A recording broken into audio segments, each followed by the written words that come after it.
eh bien c'est méfiez-vous de la mauvaise fréquentation. Allah Jalla wa Ala dit dans le Coran Al-Akhillah. Il a utilisé le terme quoi? Khalil. C'est quoi Khalil? C'est pas l'ami. C'est l'ami intime, l'ami proche. Celui avec qui tu te confies, avec qui tu te dis celui-là c'est mon pote. Jusqu'au bout, quand il y a un problème, c'est le premier à te vendre. Celui-là, il va... Ou quelquefois, le shaitan rentre par des portes. Eh bien, Allah, il dit dans le Coran, Al-Akhillah, les amis intimes, Yawma idhin, au jour de la résurrection, eh bien, ce seront des ennemis les uns des autres. Il dira, Ya Allah, anabari ou minhu. Ya Allah, je me désavoue de lui. Ba'da aliya. Déjà, juste un petit problème ici-bas, regardez les réactions. Ouais, c'est au jour de la résurrection. Tu vas dire, ah, je suis ton ami. Wallahi, chacun va prendre la fuite. Nafsi, nafsi, nafsi. Chacun va se préoccuper de sa propre personne. Et c'est pour cela qu'Allah Jalla wa Ala dit Al-Akhillah, Yawma idhin, ce jour-là, ils seront des ennemis les uns les autres. Illa al-muttaqin. Sauf qui? Sauf les pieux. Sauf les vertueux. Sauf ceux qui étaient dotés de vertu, de piété, de bon comportement. Il n'y a que ceux-là qui, ça sera bénéfique pour eux leur amitié. C'est pour ça que le prophète il dit dans Sahih Muslim, Allah Jalla wa Ala, eh bien, il permettra à ceux qui se sont aimés en son nom, en Dieu, d'être dans un endroit tel que les prophètes et les envoyés diront Ya Allah, nous on est nahnu al-anbiya wal-rusul, man haoula. Ils verront des passerelles de lumière. Et qui sont ceux-là? Nous on est des prophètes, des envoyés. C'est qui ceux-là? Et Allah Jalla wa Ala dira Al-mutahabbouna fi jalali.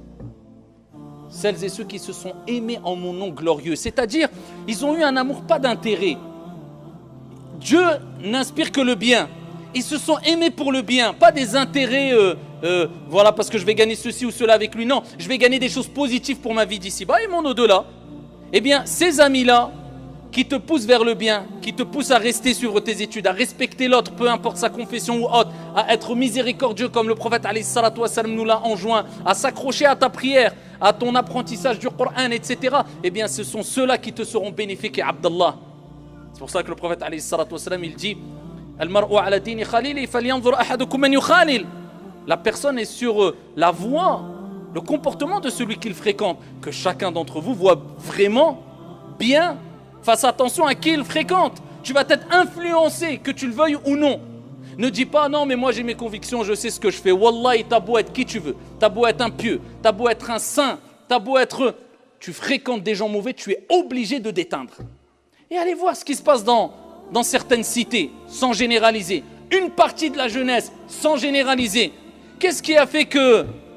Eh bien, il se passe ce qui se passe. Beaucoup finissent en prison. Beaucoup finissent tués avec une balle pour un règlement de compte.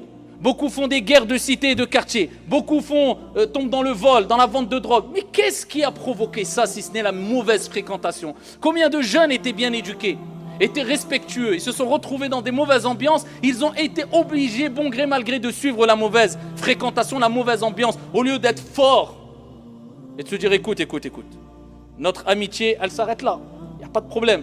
Je te respecte, tu me respectes, mais là, d'être attiré par le mal, à me pousser à aller voler, à vendre de la drogue, à aller opprimer les gens, à aller faire ceci et cela. Non, moi, je m'arrête là. J'ai des convictions, je ne suis pas bête. C'est là que ma vie se construit. C'est là où je vais construire mon avenir. Et ce que je vais faire de mal, je sais que je vais le payer.